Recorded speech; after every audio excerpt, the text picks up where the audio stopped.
Peristiwa Revolusi 1926 di Banten merupakan kali pertama kaum komunis menampakkan dirinya dalam bentuk gerakan politik di Indonesia. Meskipun berlangsung singkat, pemberontakan ini menunjukkan fakta bahwa agitasi komunis pada awal abad ke-20 memperoleh dukungan rakyat.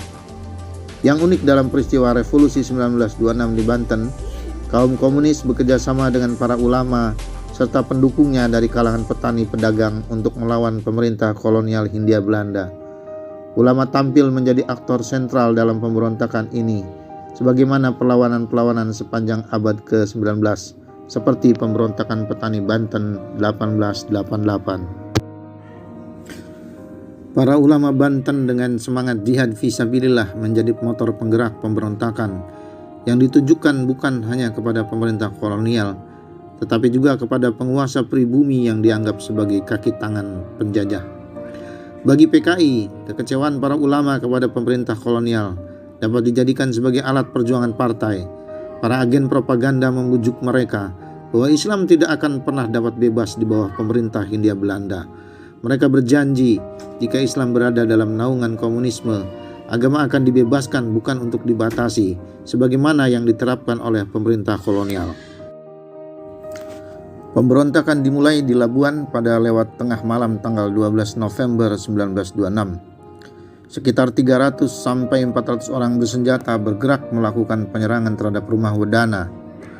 Dalam penyerangan itu, seorang polisi pengawal berhasil menembak seorang pemberontak hingga tewas.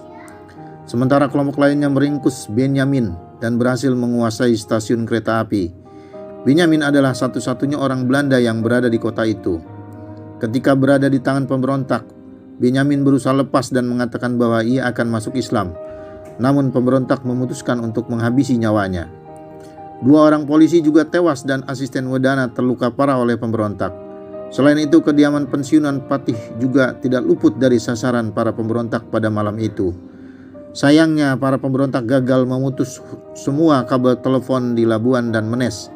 Keterlambatan ini membuat pihak Batavia menyiagakan kekuatan militernya dan menjelang pukul 4 dini hari, 100 personil di bawah pimpinan Kapten Becking berangkat menuju Banten pada pagi tanggal 13 November.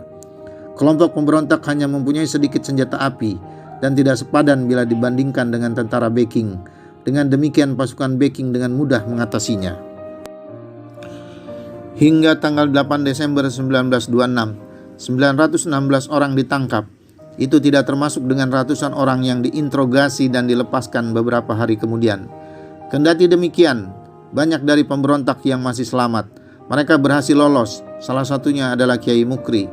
Selain Kiai Mukri, ada kira-kira 10 orang yang berhasil mencapai Malaya melalui Palembang dan tinggal di sana bertahun-tahun. 2 orang dari mereka yang paling terkemuka adalah C. Mamat, Ketua PKI Subseksi Anyer, dan Tubagus Alipan. Mereka yang tertangkap, ada yang dipenjara dalam waktu lama sebelum diadili, dan bahkan 4 diantaranya divonis mati dan dieksekusi dilakukan di penjara Pandeglang pada tanggal 16 September 1927. Mereka yang kemudian dikenai hukuman penjara sebanyak 700 orang dan 99 orang lainnya yang tidak cukup bukti akhirnya menjadi interniran di Kamp Bovendigul. 11 dari 99 orang yang menjadi tahanan adalah guru agama. 27 orang lainnya atau hampir sepertiganya adalah yang telah melaksanakan haji ke Mekah.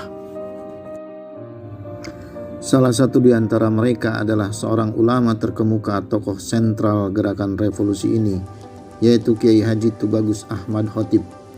Setelah hampir 20 tahun menjadi seorang digulis, ia pulang ke Banten untuk mempertahankan Republik Indonesia. Ia diberi amanat sebagai residen pertama Banten pada masa kemerdekaan. Atas jasanya itu, ia diusulkan menjadi pahlawan nasional.